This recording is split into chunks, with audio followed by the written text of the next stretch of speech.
My name is Sarah Carter, and I am 35 years old. I live a busy life, balancing my career and being a single mother to my 10-year-old son, Jake. My job requires me to travel often, but I always make sure Jake is safe and cared for. That's why, when I had to go on a short business trip, I left him at my parents' house. It was supposed to be a simple arrangement. I trusted my younger sister, Lisa, who is 32, to help watch over him while I was away. She has always lived with my parents, never holding a steady job. I never judged her for that. After all, family is supposed to support each other. But I never expected what happened next.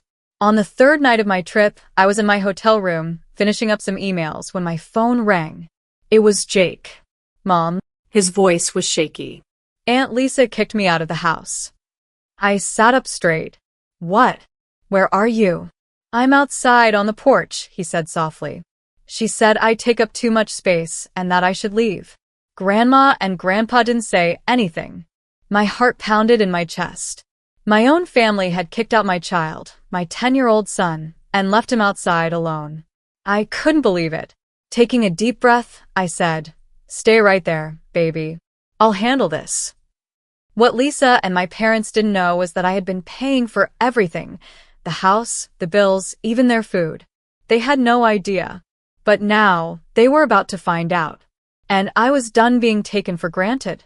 I could feel the anger rising in my chest as I grabbed my suitcase and booked the next flight home. It didn't matter that my meetings weren't over. I had one priority now, my son. Before leaving the hotel, I called my parents' house. My mom answered. "Mom, why is Jake outside?" I asked, trying to keep my voice calm. There was a long pause. Then she sighed. "Sarah, Lisa said she needed space. The house is small, and Jake." I cut her off. "He's a child. My child. Your grandson. You let Lisa throw him out." My mother didn't answer right away. Then she said, "Lisa just thought it was best.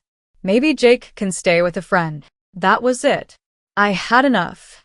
"All right," I said, my voice steady. "I understand now."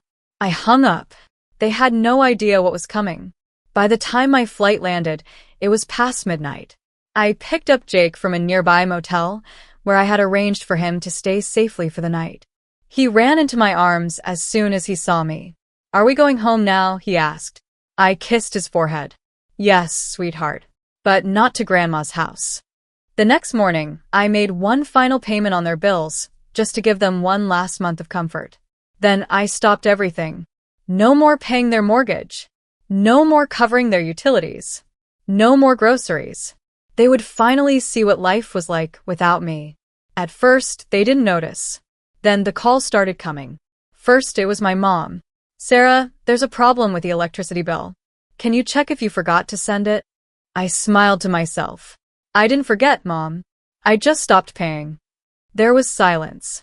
Then, her voice lowered. "Wait, what do you mean?" I said, that I've been paying for everything. The house, the bills, even the food in the fridge. But since Lisa doesn't want my son there, I figured you didn't need my help either. "Sarah, honey, let's not be dramatic." I hung up. Let them figure it out. Because this time, I wasn't coming to the rescue. The next day, Lisa called. I expected anger, but her voice was sweet. Too sweet. "Hey, Sarah," she said, stretching out my name like we were best friends. "Mom said there was a little mix-up with the bills. Could you fix that? Just until things settle?" I almost laughed. "Settle?" "Lisa," I said, my tone firm, "you kicked my son out of that house like he was nothing. You made it clear that we weren't welcome. So now neither is my money." She scoffed. "Oh, come on, Sarah. Don't be petty. It's just a few payments." "No," I said simply. For the first time, I heard panic creep into her voice. "But the mortgage is due. The power's already been shut off once.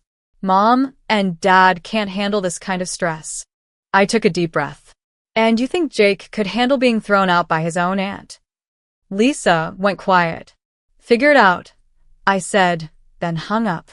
Days passed. Then weeks. The house that had once been filled with warmth, a home I had kept running in the background, was now falling apart. The bank issued a foreclosure warning. Their credit cards got declined. The refrigerator sat empty because they never had to budget before. And then, the biggest shock of all, Lisa called again. This time, she was crying. Sarah, I messed up. I stayed silent. I shouldn't have done that to Jake, she admitted. I don't know why I was so cruel. I thought you'd always be there to fix things. For the first time, she sounded honest. I exhaled, my grip on the phone loosening. Jake's the one you need to apologize to, not me. A pause. Then, can I? I turned to my son, sitting beside me. He deserved to make that choice. And whatever he decided, I would stand by it. Jake looked up at me, confusion in his eyes. I covered the phone and whispered, Lisa wants to apologize. Do you want to hear her out? He hesitated. I could see the hurt still fresh on his face. Finally, he nodded. I put the phone on speaker. Hi, Jake, Lisa said, her voice shaky. Jake didn't say anything. I just wanted to say I was wrong, she continued. I shouldn't have kicked you out. It was mean and selfish. And I'm sorry. Silence. Then Jake spoke, his voice small but firm. You didn't even care if something happened to me. Lisa sniffled. I know. And I hate myself for it. Jake looked up at me again. I could tell he was thinking hard. Finally, he said, I forgive you. My heart clenched. My son had more kindness in him than most adults. But, he added, I don't want to go back there. I squeezed his hand. You don't have to. Lisa exhaled. I understand. For the first time, she sounded like she meant it. I didn't immediately offer to help her. I didn't fix her problems. Instead, I let her sit with the weight of her actions. And in the weeks that followed, reality hit her hard. She had to get a job. She had to pay bills for the first time in her life. She had to face the consequences of her choices. And as for my parents, they didn't reach out again, not to me anyway. They had made their choice when they let Lisa kick my son out. But I wasn't angry anymore. I had peace. And most importantly, Jake and I had each other. That was all we needed. Months passed and life moved forward. I had bought a new home, a place just for Jake and me. It wasn't a mansion, but it was ours. Cozy, safe, and filled with love. One afternoon, as I unpacked the last of our boxes, Jake ran up to me. Mom, guess who texted me? I raised an eyebrow. Who? Aunt Lisa. I hesitated. What did she say? He handed me his phone. Lisa, hey, Jake. I just wanted to check in. How are you? Jake looked up at me. Should I answer? I studied his face. He looked curious, not scared. He had grown stronger since everything happened, more confident in himself. That's up to you, buddy, I said gently. You get to decide who you let in your life. He thought for a moment, then typed a simple response. Jake, I'm good. I hope you are too. It wasn't an invitation. It wasn't a reunion. It was closure. Lisa had finally started taking responsibility for herself. She wasn't expecting handouts anymore, and she wasn't making excuses. She was trying. But trying didn't erase what had happened. I never cut her off completely, but I kept my boundaries. No more rescuing. No more carrying the weight of their choices. Jake and I had built a new life, one where we came first. And for the first time in years, I felt free. One evening, as Jake and I sat on our new couch watching a movie, my phone buzzed.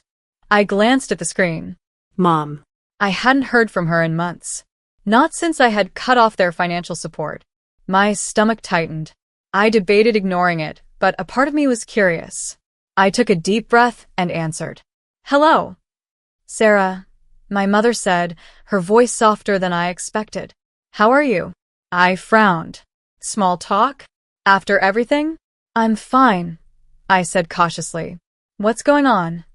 She sighed. I just wanted to say I miss you. And Jake. I didn't respond. There was a long pause. Then she continued. Lisa's been working now. She's different. And, well, we lost the house. I blinked. What? The bank took it. We couldn't keep up. Your father and I had to move into a small apartment. It's been hard, she admitted. We've had to learn to budget for the first time. For years, they had lived comfortably because of me. Now they were facing the reality they had ignored for so long.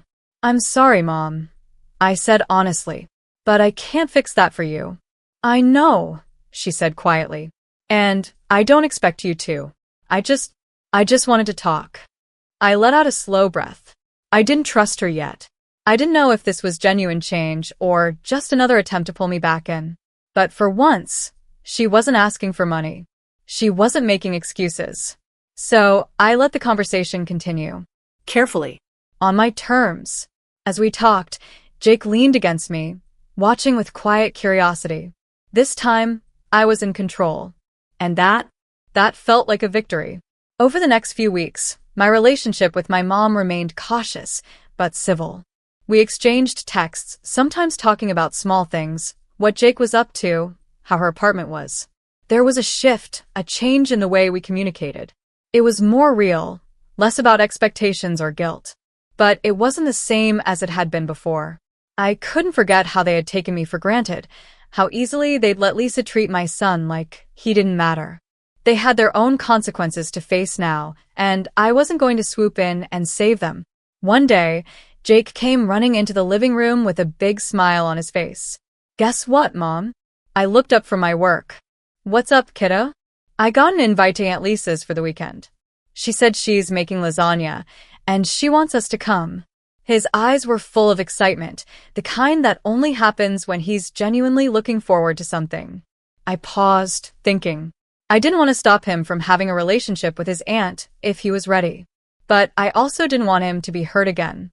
After everything that had happened, trust was something I couldn't just hand out freely. Are you sure you're okay with it? I asked gently. Jake nodded. Yeah, I think she really wants to make things right. I'll be careful, though.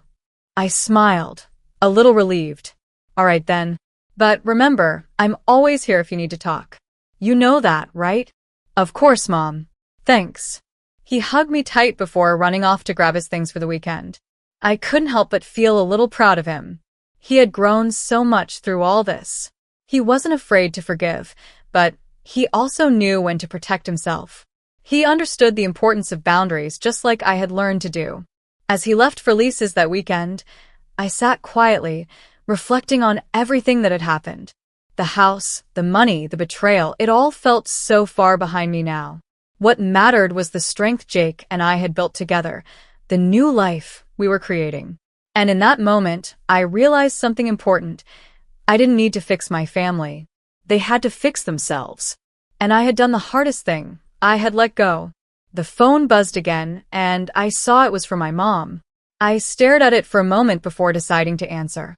Hey, Mom, I said, keeping my tone light. I just wanted to say, I'm proud of you, she said, her voice trembling slightly. I know I didn't say it before, but I see now what you did and how hard it must have been. I get it, Sarah. You did what you had to do. And I respect that. For the first time in a long while, there was honesty in her voice. I nodded, even though she couldn't see me. Thanks, Mom. It wasn't easy. But I'm proud of myself, too. And for the first time in years, I believed it. As Jake returned from his weekend with Lisa, he seemed different. There was no bitterness in his voice, no anger. He had forgiven her, and I had learned to trust his instincts. We were finally free, not just from the weight of my family's expectations, but from the idea that we ever had to carry their burdens again. Jake and I had each other, and that was enough. And when the phone rang again, I didn't feel the rush to pick it up. Whatever happened next was no longer my responsibility. I had done what I needed to do. Now it was time to live my life.